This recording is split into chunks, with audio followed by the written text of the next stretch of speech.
Well, welcome back to Open to Truth, a podcast all about exploring big ideas and discovering truth together. My name's Clint. Hey, I'm Tony. Welcome back. And just wanted to let you guys know, some of you who know me personally will already know this, but kind of a big update in my life as far as housekeeping goes. This house is about to gain another member. My wife and I are expecting our first child, so that's exciting. It's amazing, man. And baby is due October 8th. And so I am, in the midst of getting the house ready and whatnot for that. I'm also trying to get my mental life ready and my soul ready. I've wanted to be a parent for a long time. I was fortunate enough to have really good parents, and especially a really good dad who showed me from a young age what being a good dad looks like, and I've wanted that. So I'm keen, but it means I've got a lot of ideas, a lot of questions, stuff I'm wrestling with. I might be getting ahead of myself, given that the first task is just keep the infant alive. Sure. But I'm already thinking down the road. We can think down the road. Yeah, is that okay? Yeah. So I have at least a few questions I want to bring to the discussion today that I think will be you're a parent. I'm about to be a parent. I know there are parents listening, maybe further along the journey. I need disclaimers. I'm not a child developmental psychologist. Oh, good. Yeah. I'm not a counselor or therapist. Yeah. This could be really bad advice. Yeah, none of this is parenting advice. This is just a conversation where we're just thinking about it. Yeah. Discovering truth together. That's that's what it is. That's what it is. Having a conversation that we have had while working out or on the back deck. And now we're having it here. Now, a little more streamlined format. Okay.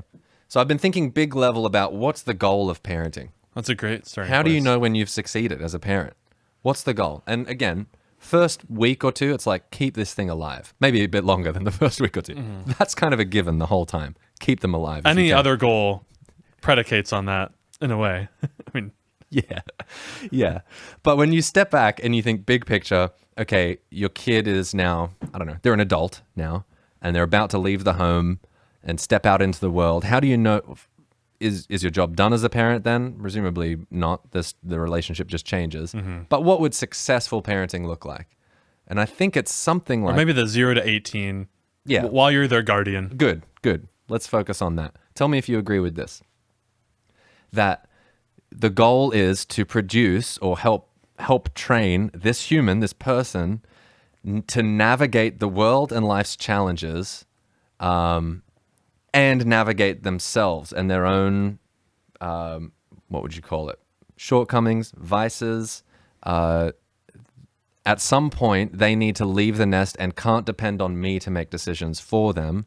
They need to be equipped with critical thinking, reasoning, the ability to gather evidence, weigh evidence, make decisions, bear those consequences. Autonomy. That's what I'm getting at, is autonomy. So use the metaphor of navigate and then managing autonomy well. I was waiting for some kind of normative claim to go with it, like that it has to be done well or in an excellent way. Because in a way, that's what we're all doing, is navigating. Because the metaphor of navigation, and you can imagine a sailor with that spin wheel at the helm of a ship. Yep. And maybe a map's out. And you'd want to know where you're going.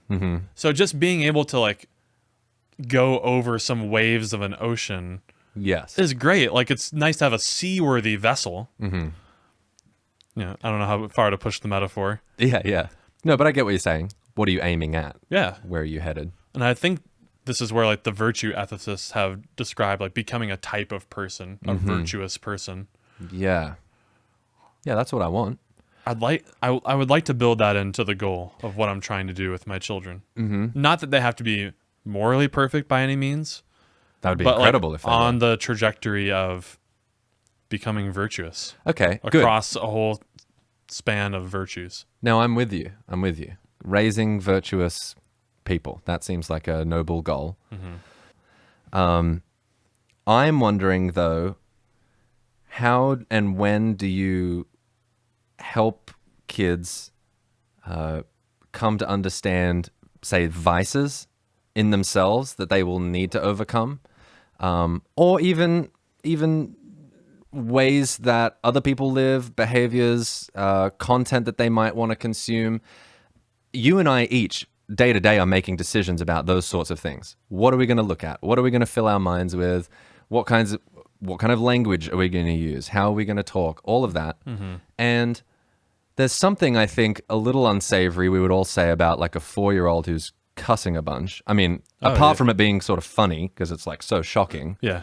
If a 4-year-old really had a potty mouth, we would think that's not appropriate for a 4-year-old to be speaking that way. But it might, depending on the context, be appropriate for a 24-year-old to speak that way. If we're just talking about swearing or something, those might be useful words that are needed at times to communicate strong, powerful emotions or ideas. I think we're on the same page there.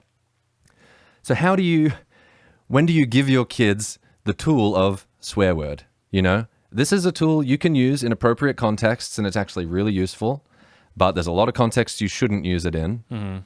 How do you avoid introducing that to them too young, and then expand that to not just swear words, but and of course, like anything. all of this whole discussion and the decision of when to allow things is already, predicated upon the power dynamic of you as a parent.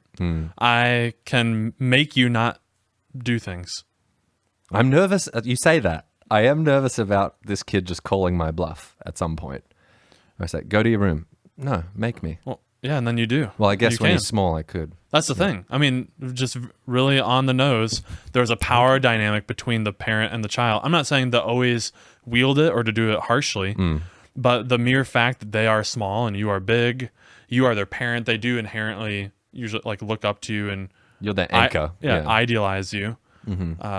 They want to listen to what you say. They want to please you generally. And so you have to steward that power well. I think what you're asking is framed in the context of the parent is stewarding the power dynamic well. Yes. Because you could, anything that you deem as bad as an adult to do, like you could adopt the strategy of, I will not allow any of it ever. Well, totally. But then I think we would both say like the totally strict parent is setting their kid up for failure by not allowing a somewhat safe ground within the home or within the guardian context of the 0 through 18 to try out these different adult activities where the cost of mistake is low. Yes.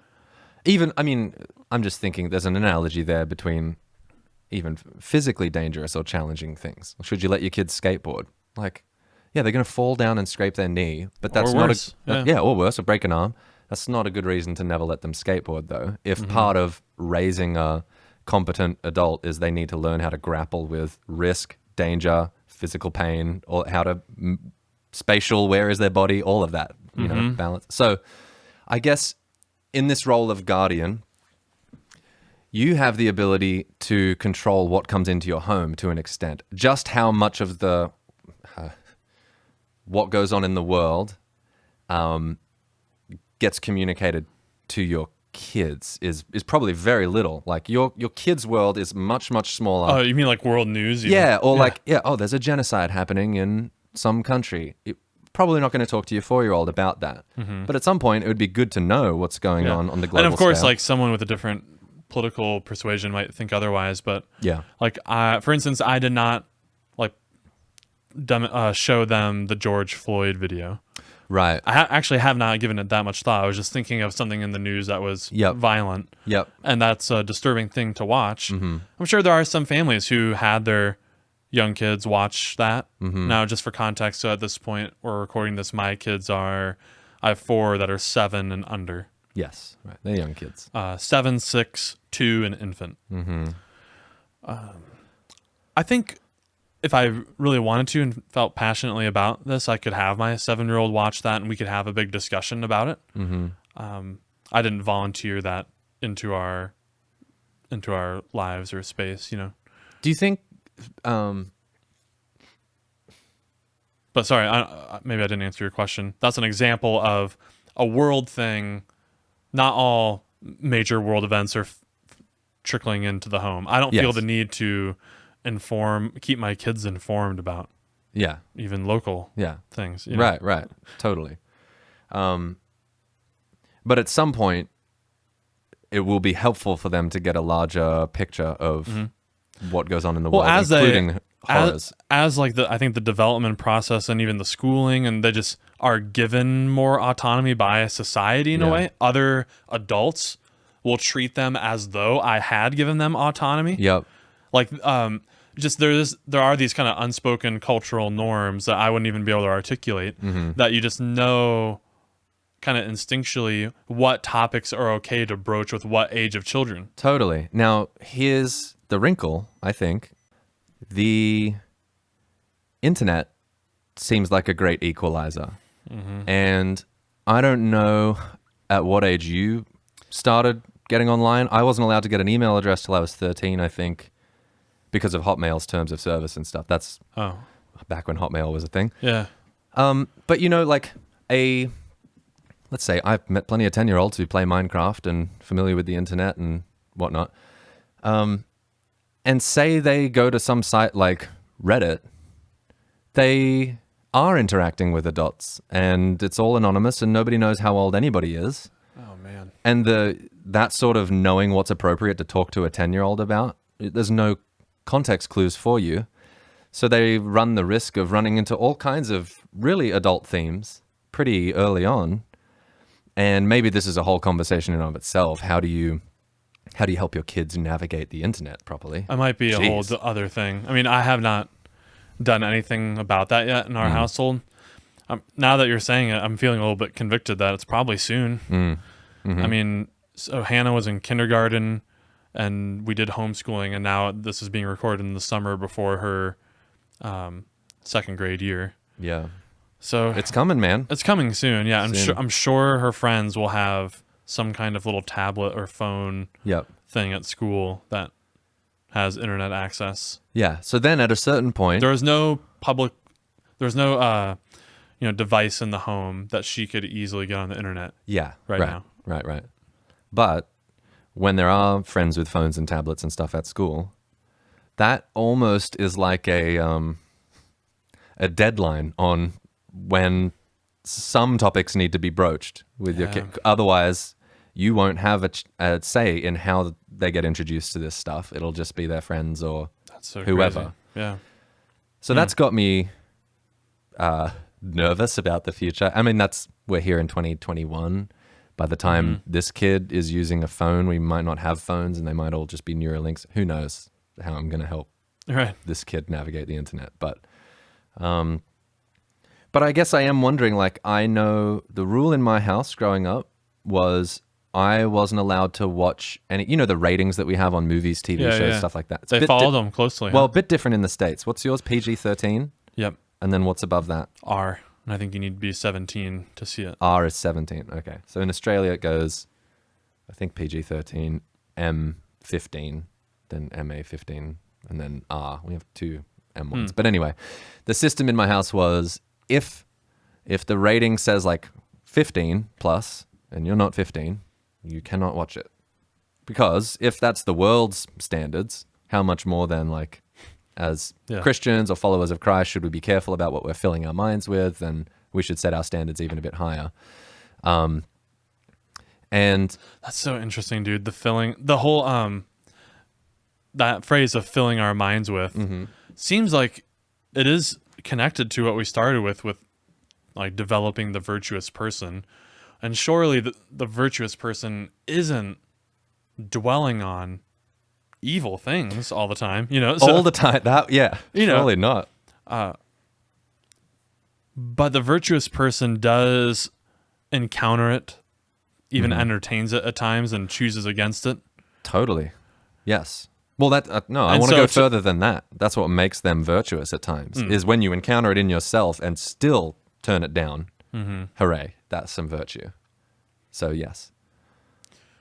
Sorry, I cut you off there. No. And, I mean, we could tell anecdotes all day of different little quirks that our upbringings or other people we've heard of have with their kids. Like, there was a family at a church I was a part of who would edit. The dad would take the final cut version of Disney films and edit out. In particular, I'm remembering Shrek. The movie Shrek had the A word in it.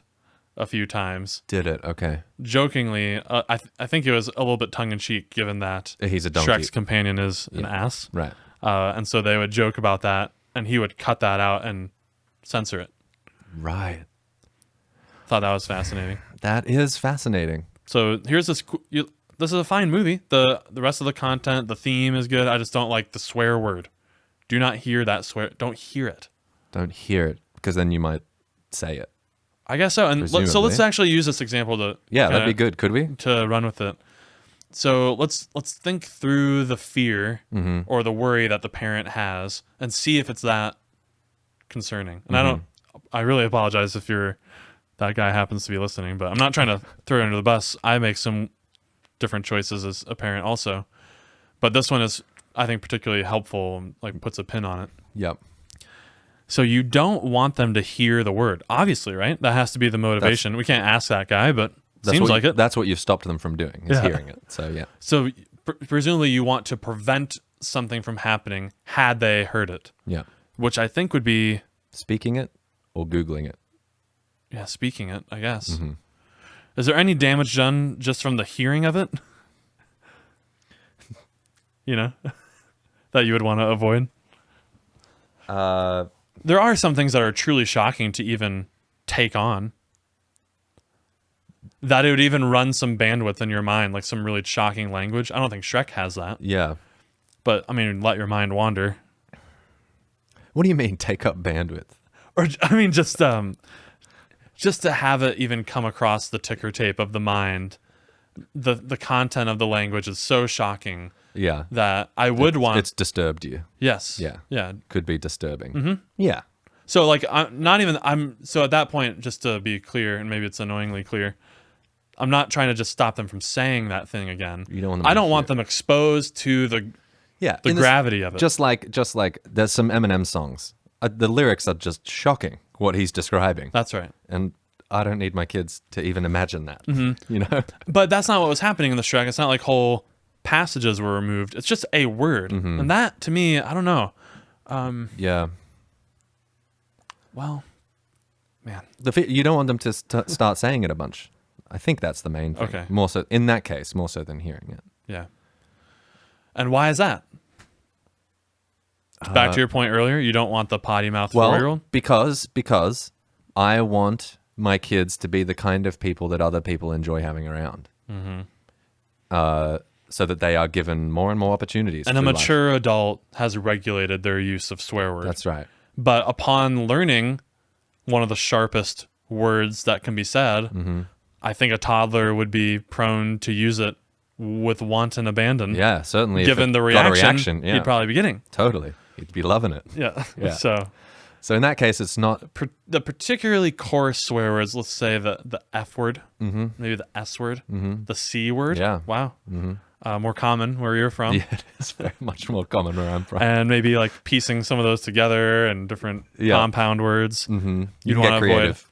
But the A word, or I remember when we first met, you saying that damn was hardly a swear word at all. In Australia? Yeah. Yeah, no. That shocked me. When I came over here and people told me I was swearing, I was like, what are you talking about? Hell as well. You're out of your damn mind. Yeah, people were upset with hell over here as well. Oh, sure. Yeah. More in Christian circles, probably. I guess so.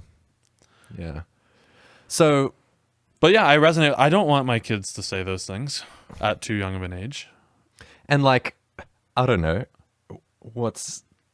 there's some films you could still edit a bunch out of, and you probably still wouldn't want them watching. I'm thinking like The Strangers. You could edit out the moments that they stab or something, but like the whole thing is just too tense for a 4-year-old. Yeah. Or The Departed, where everyone gets murdered in the end. I mean, you could edit out all the swear words. Yeah. And then the content, of course. So now the argument might be, what makes it okay to watch that stuff as an adult? Why is it okay to watch a horror film as an adult? Should I still not be filling my mind with that stuff? Well, I'm sure there'd be plenty who would say that. Yeah, man. It's a big topic. I've talked a lot about filling minds today. Oh, I think that is, dwelling on, it shapes you. It's one way of describing what's happening with parenting. You are the steward of their experience in a significant way. Yeah.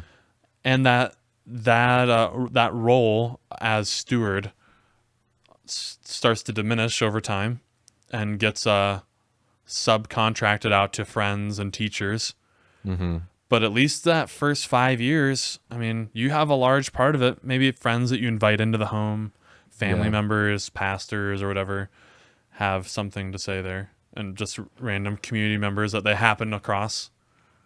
Now, speaking of that, you know what? Oh, here's something. So just today, a friend of mine where I was earlier today had some of his children in the office, and they reported that an adult had said a swear word while they were in the bathroom.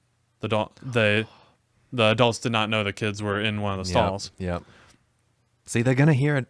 So that's an example of them going about their kind of regular business, something that you can't really control as a steward without being completely just helicopter parent. Oh my gosh. Like, I'm going to make sure, let me go in the bathroom first. Make sure nobody swears. Yeah. What? So the fact that they're going to encounter even the coarsest of things, they said it was the F word. I don't know if I just said that already. No, you didn't. Okay. That's a it was a coarse swear word, and it was the F word. I bet I know who said it too. No, I don't think it was. There was a whole external gathering there. So it just makes me think that steps need to be taken to prepare them for that eventuality. Yeah.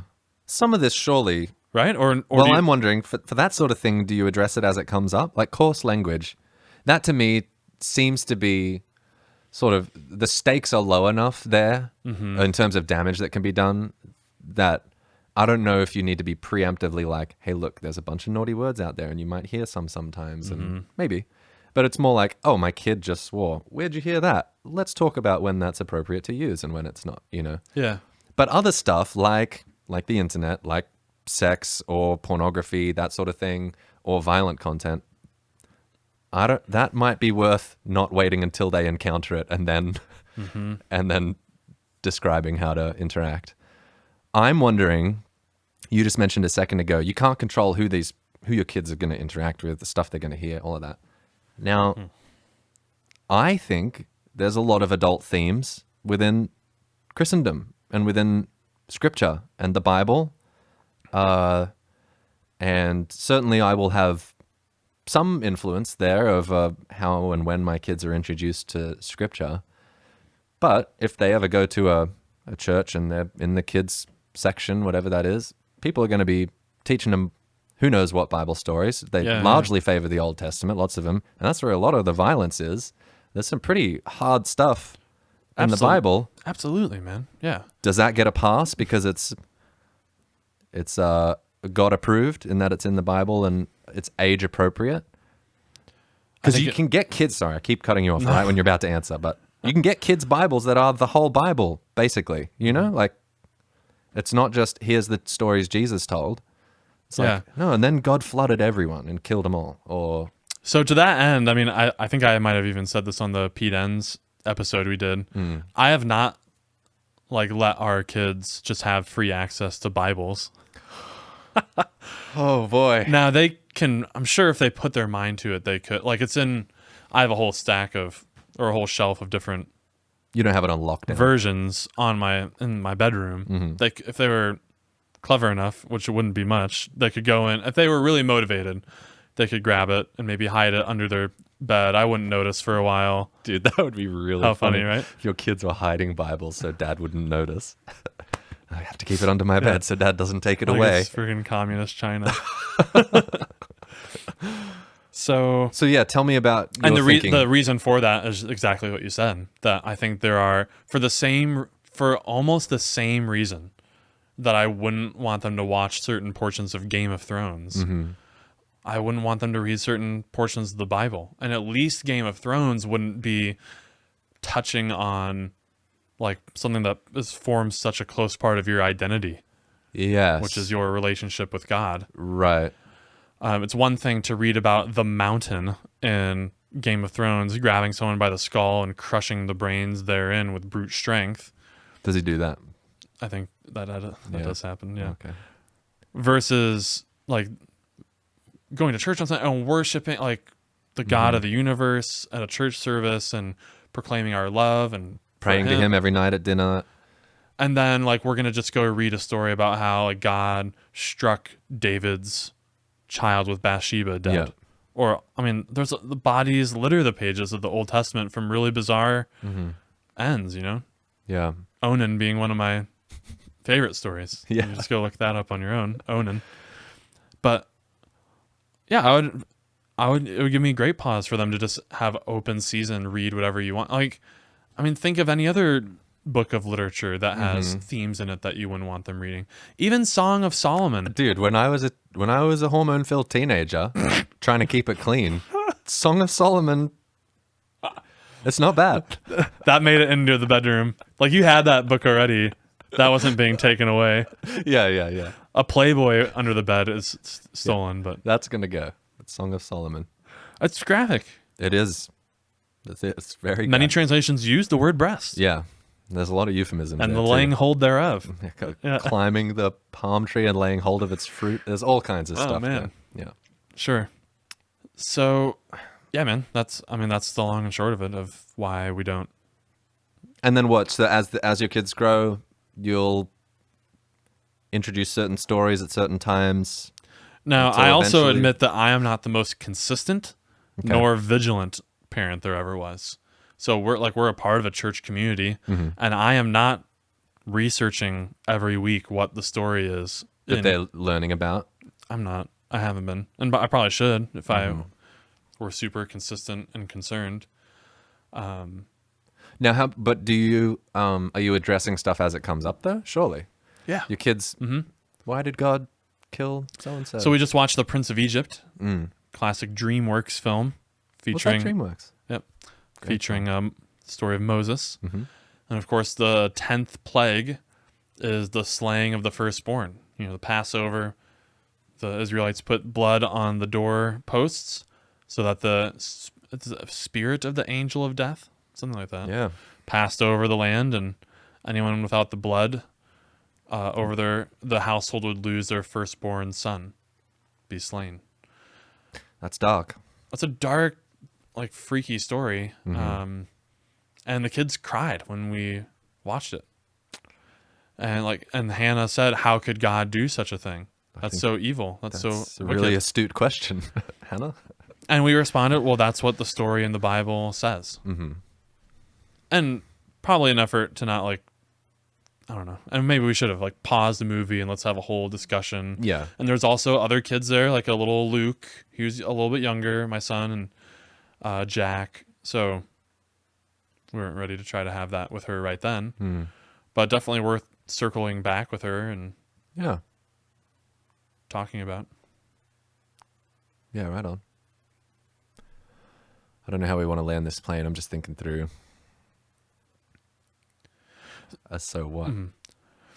So my question is like, with these different areas like violence and sex, I like as at least a rubric for now of when they go to school with people with internet. Maybe let's say you didn't give them internet. Yeah. Eventually they're going to find internet, and internet has everything. Yes. And that little bugger on the bus, there's going to be some snot-nosed kid that found the everything that you don't want them to see. That's right. And we'll just be showing everyone, look at this, and whatever horrific thing you can conjure up in your mind, imagine that kid has found through his searching. Yeah.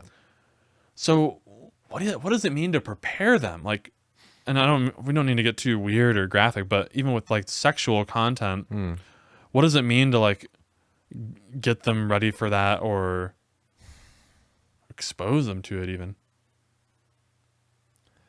Dude, I don't know. Because, like, I mean, that obviously I'm not going to, no. I mean, there's, yeah. I'm just I'm trying to not going to think- show my children softcore pornography. Yeah. So that they're more prepared to handle the shock of hardcore or something like that. That's demented, you know? Yeah, and it's just, so unnecessary. Maybe it just means having like a verbal sex talk exchange earlier than you anticipate. See, here's the thing. I just on the porn thing, I don't see a world where I stop my kid encountering porn. I just don't see that world happening. Yeah. I will not protect them from this forever. And So it's one thing to talk about it in advance. Does that then become the self-fulfilling prophecy where you're like, hey, just so you know, there's a bunch of stuff out on the internet. Let me describe what it is, and now never go there. Okay. Or do you just wait? What I wouldn't want, I think, is to not talk about it. They discover it and wander off into this There's a whole secret field there and don't feel like they can talk to me about it for whatever reason. We want, I think, transparency. But yeah, I don't know. Do you preempt it? Probably better to preempt it than not, right? Yeah. Better to discussion. Better to talk about it before Jimmy on the bus shows you. That's good. I just don't know how you then stop them from immediately going, what? Dad just told me there's a hole. I'm definitely going to check this out, you know? Right. So, or and when it becomes Neuralink, dude. Oh dear. And it's in their heads. I mean, I won't give him a Neuralink when he's 10. Right. That's the answer. Yeah. Keep him off the network until later. Oh my. But word. at a certain point, I feel like this is how it worked for me. I think this is how it has to work. Is like at a certain point, you need to discover and decide for yourself when sin is poisonous. It's like we talk about this sin as poison view. The reason something is sort of declared off limits by God, if that's how you want to think about it, is because it's not good for you. Like if God really loves you and wants what's best for you, then the kinds of behaviors he prohibits are those which would not be good for you or would not be best for you. You can hear that, but at a certain point, you see it to be true for yourself. It's like, this way that I'm living is actually causing me more problems than I realized. I need to choose to walk away from this or whatever it is. So no amount of me having discussions ahead of time will allow my kid to bypass the cultivation of virtue that needs to take place in his own heart, you know? I can't make him virtuous, I guess. Yeah,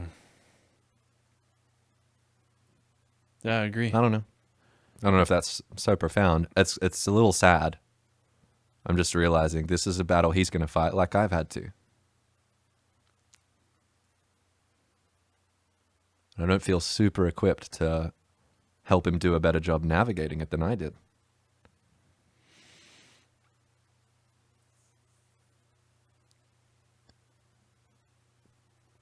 I mean, what other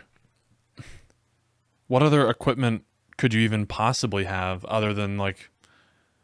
Do you just mean some wise wisdom, some guidance on? Because doesn't it just come down to what to allow or what not to allow? Yeah. You may or may not do this. Yeah. I mean, kind of when the rubber meets the road. I mean, you'll see, and I'm finding out firsthand. Is that there's a whole day, like they wake up and here's this whole day of stuff you could do, and you're either going to be allowed to do that thing or not. And being not allowed means there's consequences. In our household, that's what you mean by not allowed. Hell yeah. Is I can't stand. I just in general can't stand threats without punishment. Sure, no. I think it's really destructive to the culture you're trying to build in your house. Be consistent. Like there's some of these parents that just like yell at the kid, stop that, and then and just nothing happens. That irritates me to death. The kid I've of course done it, and I'm mad at myself. But we try to keep it few and far between. Like that's what Sarah will often say. Like, why'd you like ramp it up? Or because I want the initial thing I said to be mean taken something. seriously. Like, don't do that. And now I'll have to pause what we're doing or get up and go do a whole session of punishment. Punishment session. Well, so let me ask you about that. It's going out of my way. I'm annoyed to have to do it. How do you stand by that and at the same time foster that transparency we were talking about? So let's say, for example, Luke is now 12. You've had a conversation with him about, look, porn's a thing. It's not good. You're not allowed to do it. And then you find out, he has been going places he shouldn't online. And now you're in a tough spot because it's like, well, I said he wasn't allowed. And so I want to punish to show him I'm serious. No, this is good. But I also want him to know I completely understand and not feel like this relationship is damaged in some way, that he can be transparent to me about struggles if he's having struggles? How do you not alienate? How about this, man? Okay, get ready for armchair psychologist. Yeah. Here's what I was thinking while you said that. The answer is because there comes a time, and we'll tie it back into theology. There comes a time when sin really does manifest in your life as a poison to yourself. And when that occurs, I no longer need to give external punishments. So for the porn thing, I think inherently it is damaging to you. You have incurred a cost. And so I'm not sure you do some like, okay, now you're grounded. And that won't cause him to take your rule less seriously? I think it depends on how you talk about it and maybe express sadness or grief, maybe not disappointment. Yeah. But just like, that stinks that that's what's happening in your life. I wish it were different. Trust me, it's not what you want. And rather than just, but when they're little, I think their sins, quote unquote, don't normally manifest as much as poison in their life. So I'm thinking here of, I just shared off air beforehand, my son this morning, who's 2, purposely spilled his cereal all over the table and it got on our cushions of the dining room chair. Because there's milk. That's annoying, and milk's stinky and hard to get out. That's annoying. And just, it really could have not happened. It was on purpose. Yep. Yeah. And so sin. He has caused disruption. There's some chaos that's been infused into the house. The poison that happened was Dad and Mom are a little less thrilled with Jack. And if that kept happening over time, as he moves on into adulthood, he will alienate himself. Now, he doesn't know that, though. That has not manifested for him. No. He doesn't have the experience unless I'm really over the top, making clear that I'm upset. He doesn't really know. And so I need to impose an external kind of, or like not external, maybe an arbitrary punishment that corresponds to that action. It curbs the behavior. Inherently tied. I want to stop that behavior. Yeah. Yeah. Does that make sense? I mean, yes, I think that does make sense. When the things that you're doing wrong start to actually like negatively impact you and you can see it and experience it, then why do I need to come along and tack on an arbitrary punishment? Yeah, but see, when I was 14, I would not have told you that porn was hurting me in some way. You don't think you wouldn't have felt bad about it? I did feel bad, I think. Only because of the rules? I don't know. That's hard to say because you had the rules. Yeah. I at least couldn't articulate for you like I can now all the ways that porn can damage you. Right. And has damaged me. I would have misattributed. I would have said, yeah, I feel guilty, or whatever. But I wouldn't have said it's changing how I view women. It's affecting how I'm going to handle relationships in the future. I wouldn't have said any of that. Interesting. Even though it could have all been true. Yeah, it's a good question. I just don't know. And then you get into the whole discussion of like we've been talking it as though each child is the same. Yeah. And that's not the case, obviously. So you'd want to tailor it to how they're responding, how contrite are they, and like to still come down with the band hammer regardless of contrition. Yeah. Level would be pretty wild, I think. Yeah, let me ask you that. Do you already temper your punishments based on visible remorse? Absolutely. Okay. Particularly in the opposite direction. When punishment ramps up if they are smug. If there's obstinance, ooh boy. But if like Hannah cries and apologizes, I'm so sorry, I'm really sorry. Then I make it a point to still include some consequence. But it is... They never get off totally scot-free. That's right. Yeah. But it is not as bad as they would have thought. Can I ask you one more thing? Sure. Not just this, because it's become pick Clint's brain on parenting, but I think it's interesting. Melissa and I have talked about this as well. Listen, when I grew up, I got spanked. My parents never used a implement. A switch. They always said they wanted to be able to feel how hard they were hitting me. Fair enough. It's very out of vogue in 2021 to be smacking your kids. I don't feel at all damaged by it. I don't resent it. I understood it. I understood how the system worked. I knew I will get smacked if I do That's this. right. That's super important. Just that you said that, the consistency of it. It was never just anger. Out of that, any parenting book would tell you that. That's not. Yeah. That's just good theory right there. Yeah. Don't do it out of anger. And it can be hard because you're angry. You will get angry. Oh yeah. And so you've got to do something to like calm yourself down. Yeah. And then go do the punishment where you can deliver it in a level-headed way. Yeah. I of course have failed on some occasions, but yeah. So listen, people listening to this might be so upset that I'm even talking about it, but as a possibility. But listen, it's just how I was raised, and I don't think I was damaged by it. Maybe there's psychologists out there who would say otherwise, and I don't know. What's when you say punishment, does it vary based on the crime? Are they cruel and unusual, or is it just a timeout, or is it the same punishment for every crime?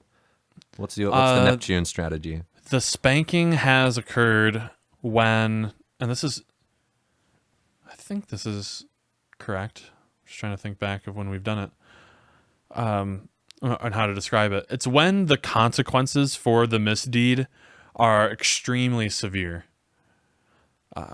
So Jack, let's say we're in the backyard and we have a pretty like clear rule: do not go toward the front yard. I mean, Sarah, for whatever reason, we're just very afraid of them getting hit by a car. Yeah. We live on a 45-mile-per-hour road. It would be really easy. Yeah. It would take Jack a good like 14 seconds probably to run out to the road, maybe less. So we'd have some time, but not a ton. And so it's a very, like, we just don't do it.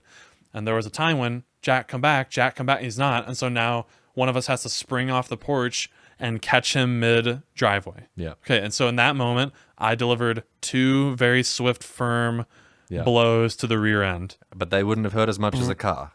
That's right. And I wanted it to be super clear that this is not okay.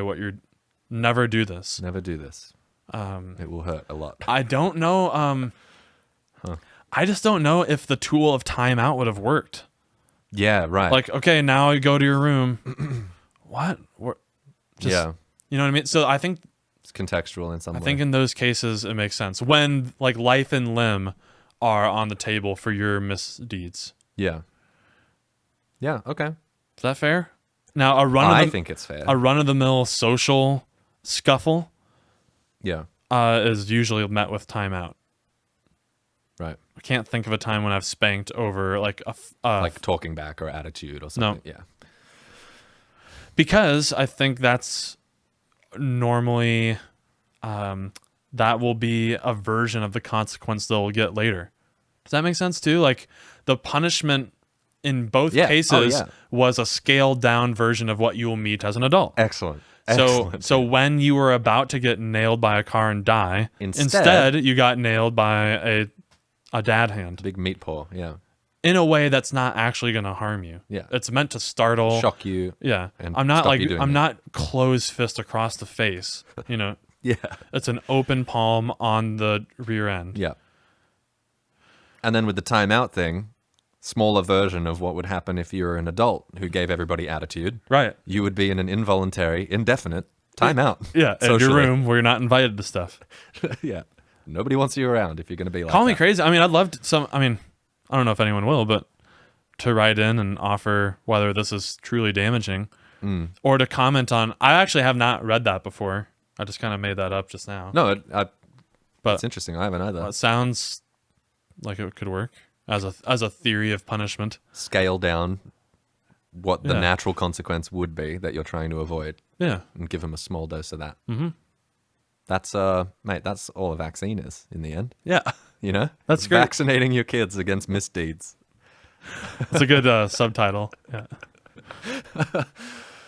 Yeah. Well, did we cover everything we wanted to? I mean, I've just sort of been firing questions. I still have more, and that's a huge topic, man. But that's a good starting point. So we did what is the goal to create a virtuous person? We looked at how does that relate to behavior, and are there certain things that you'd end up not being virtuous if you were exposed to or practiced? At what age to bring that up with the kids? And I think your point was when they get the internet. Whenever they're about to get free internet access, they better be equipped. That's like for the that. deadline, I think. The deadline. I think that's the deadline. That's interesting. It's like launching them into the Wild West. Yeah. Well, if you have any preferred parenting advice that... yeah, if you got words of wisdom for me. I'm sure there are more, but that relate to what we were talking about. We'd love to hear from you. So you can reach us at mailbag@opentotruth.com. Feel free to leave a comment on the YouTube channel. And if you like to read about ideas, love for you to subscribe to the blog. Really trying to grow that sucker. So you can do that at opentotruth.com/subscribe or /blog. We'll have a link to that in the description. Yeah. So you can just go ahead and click that link. Mm-hmm. Yeah. That's right. Well, thanks for listening. Thanks for watching, guys. We'll see you next time. Stay curious.